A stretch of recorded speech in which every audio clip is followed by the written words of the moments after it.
ಕುಲಹೀನನಾದ ನನ್ನನ್ನು ಇಷ್ಟೊಂದು ಆಧರಿಸಲು ಕಾರಣವೇನು ದೇವ? ಕ್ಷತ್ರಿಯವಾದ ಗುಣಗಳು ನಿನ್ನಲ್ಲಿ ರಾಜಾರಿಸುತ್ತಿರುವಾಗ ನೀನು ಸೂತನೆಂತಾಗುವೆ ಕರ್ಣ. ದೇವ, ಕರ್ಣ, ನಾನೆಂತಿದ್ದರೂ ಓರ್ವ ಸೂತನೆಂಬ ವಿಚಾರವನ್ನು ಈ ಪ್ರಪಂಚವೇ ಮರೆಯುವಂತಿಲ್ಲವಲ್ಲ ದೇವ? ಕರ್ಣ, ನೀನು ಸೂತನಲ್ಲ, ಶ್ರೇಷ್ಠವಾದ ಚಂದ್ರ ವಂಶವೇ ನಿನ್ನ ವಂಶ. ಆ ಸೂರ್ಯದೇವನೇ ನಿನ್ನ ಜನಕ, ಕುಂತಿ ದೇವಿಯೇ ನಿನ್ನ ಜನನಿ. ಲೋಕೈಕ ವೀರರಾದ ಆ ಪಾಂಡವರು ನಿನಗೆ ಸಹೋದರಾಗಬೇಕು ಕರ್ಣ. ಏನು ಹೇಳಿದೆ ದೇವ?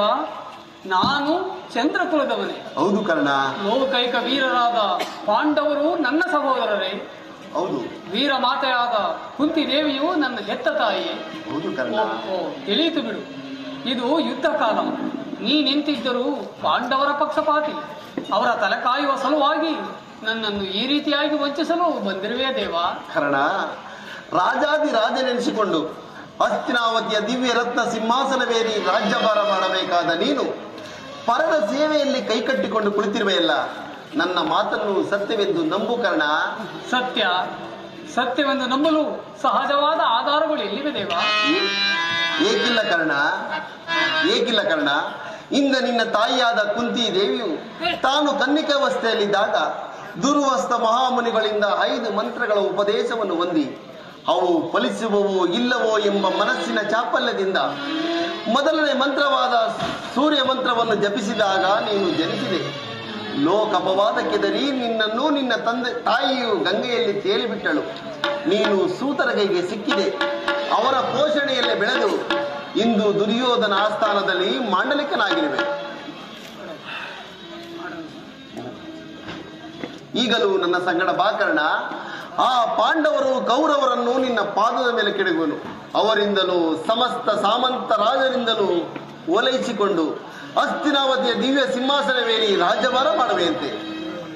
ನಾನು ನನ್ನ ಸ್ವಾರ್ಥದಿಂದಲೋ ಅಥವಾ ಸಹೋದರರಾದ ಪಾಂಡವರ ಮೇಲಿನ ಆಸೆಯಿಂದಲೂ ನನ್ನನ್ನೇ ಸರ್ವಸ್ವನೆಂದು ನಂಬಿರುವ ಆ ನನ್ನ ಸ್ವಾಮಿ ಕೌರವೇಶ್ವರನನ್ನು ಬಿಟ್ಟು ಬಂದೊಡೆ ಈ ಲೋಕವು ಮೆಚ್ಚುವುದೇ?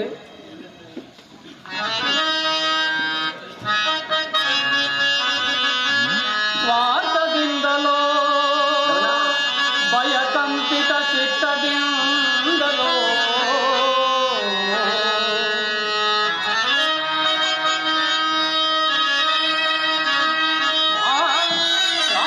ಸ್ವಾರ್ಥದಿಂದಲೋ ಭಯಕಂಪಿತ ಚಿತ್ತದಿಂದಲೋ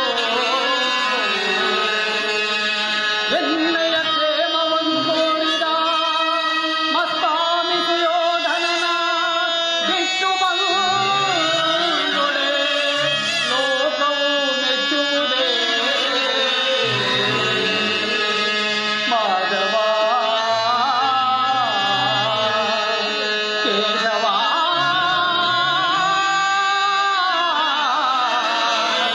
ಕೃಷ್ಣ.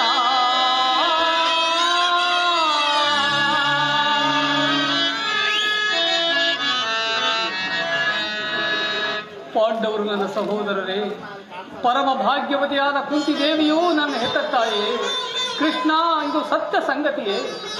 ಕರ್ಣ, ನೀನು ಆಧರಿಸುತ್ತಿರುವ ಆ ಸೂರ್ಯದೇವನಾಣೆಗೂ ನಿನ್ನ ಜನ್ಮ ವೃತ್ತಾಂತವು ಸತ್ಯ ಸತ್ಯ ಸತ್ಯ. ಓ ನನ್ನ ಭಾಗದ ದುರ್ದೈವವೇ, ನನ್ನನ್ನು ಎಷ್ಟೊಂದು ವಿಧವಾಗಿ ಕಾಡಿರುವೆ.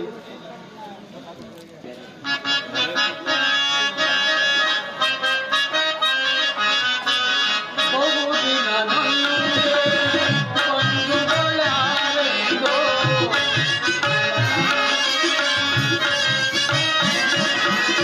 ಬಹುದಿನ ನೊಂದೆ ಬಂಧುಗಳಾರೆಂದೋ ವದನ ಅವನಿಲ್ಲವೆನಿದೆಂದೆ.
ಒಂದು ಕಡೆ ಆಶ್ರಯ ನೀಡಿ ಆಧರಿಸಿದ ಪ್ರಭು ಕೌರವೇಶ್ವರ, ಮತ್ತೊಂದು ಕಡೆ ಸೋದರ ವಾಸ್ತವ್ಯದ ಪಾಸವನ್ನು ಕೊರಳಿಗೆ ಸುತ್ತಿಕೊಂಡಿರುವ ಪಾಂಡವರು. ಈ ಇರುವರಲ್ಲಿ ಯಾರನ್ನು ಆಶ್ರಯಿಸಲಿ, ಯಾರನ್ನು ತ್ಯಜಿಸಲಿ? ಕೃಷ್ಣ, ಕರ್ಣ, ನಿನ್ನ ಮನಸ್ಥೈರ್ಯವನ್ನು ನಾಶ ಮಾಡಿಕೊಳ್ಳಬೇಡ. ನಿನ್ನ ಜನ್ಮ ವೃತ್ತಾಂತವನ್ನು ತಿಳಿಸಿ ದುಷ್ಕೃತ ಕಳಂಕದಿಂದ ಉದ್ಧಾರ ಮಾಡಿದ್ದೇನೆ. ಇನ್ನು ಮುಂದೆ ಯಾರನ್ನು ಆಶ್ರಯಿಸುವೆಯೋ, ಯಾರನ್ನು ತ್ಯಜಿಸುವೆಯೋ ನೀನೇ ನಿರ್ಧರಿಸು ಕರ್ಣ. ಪಾಂಡವರು ನನ್ನ ಸಹೋದರರೇ ಆಗಿದ್ದ ಪಕ್ಷದಲ್ಲಿ ಆ ಭೀಮಾರ್ಜುನರು ನನ್ನನ್ನು ಕಂಡಾಗಲೆಲ್ಲ ಹೀನ, ನೀಚ, ಸೂತಪುತ್ರನೆಂದು ಹೀಯಾಳಿಸುತ್ತಿರುವರಲ್ಲ ದೇವ. ನಾನು ಇಂಥವನೇ ಎಂಬ ವಿಚಾರವೂ ಅವರಿಗೆ ತಿಳಿಯದು ಕರ್ಣ. ಅದಿರಲಿ, ನಿನ್ನ ತಾಯಿಯಾದ ಕುಂತಿ ದೇವಿಗೂ ಸಹ ಈ ವಿಚಾರವು ತಿಳಿದಿರಲಿಲ್ಲ. ಆಕೆಯೂ ನಿನ್ನನ್ನು ನೋಡಿದಾಗಲೆಲ್ಲ, ದೇವ, ಈ ಕರ್ಣನಾರು ಈತನ ನೋಡಿದರೆ ನನ್ನ ಮನಸ್ಸಿಗೆ ಬಹಳ ಮರುಕು ಉಂಟಾಗುವುದು. ಈತನ ಜನ್ಮ ವೃತ್ತಾಂತವನ್ನು ತಿಳಿಸಲಾರೆಯ ಸ್ವಾಮಿ ಎಂದು ಪದೇ ಪದೇ ನನ್ನನ್ನು ಕೇಳುತ್ತಿದ್ದಳು. ಈಗ ತಾನೇ ನಿನ್ನ ತಾಯಿಯಾದ ಕುಂತಿ ದೇವಿಗೂ ಸಹ ನಿನ್ನ ಜನ್ಮ ವೃತ್ತಾಂತವನ್ನು ತಿಳಿಸಿ ಬಂದಿದ್ದೇನೆ. ಆಕೆಯೂ ನಿನ್ನನ್ನು ಕಾಣಲು ಅತಿ ಸಂಭ್ರಮದಿಂದ ಗಂಗಾತೀರಕ್ಕೆ ಬರುತ್ತಿರೋಳು. ಆಕೆಯ ಮನಸ್ಸನ್ನು ನೋಯಿಸಬೇಡ ಕರ್ಣ. ನಾನು ಬಂದು ಬಹಳ ವೇಳೆಯಾಯಿತು. ನಾನಿನ್ನು ಬರಲೇ ಕರ್ಣ? ಆಗಬಹುದು ಪರಮಾತ್ಮ.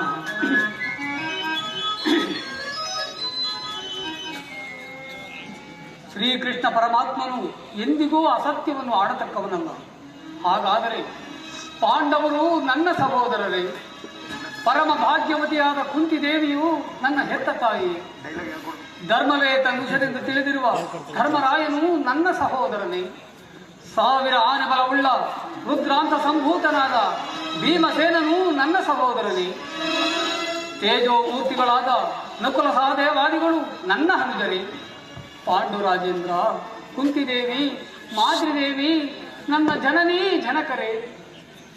ಇನ್ನು ಪರಶಿವನೊಡನೆ ಸರಿಸಮನಾಗಿ ಹೋರಾಡಿ ಪಾಶುಪತಾಸ್ತ್ರವನ್ನು ಪಡೆದ ಆ ಧನಂಜಯ, ಕಿರೀಟಿ, ಫಲ್ಗುಣ, ಸವ್ಯಸಾಚಿ ಎಂಬ ದಶನಾಮಾಂಕಿತನಾದ ಆ ನನ್ನ ಬದ್ಧ ವೈರಿ ಅರ್ಜುನ ನನ್ನ ಸಹೋದರನೇ.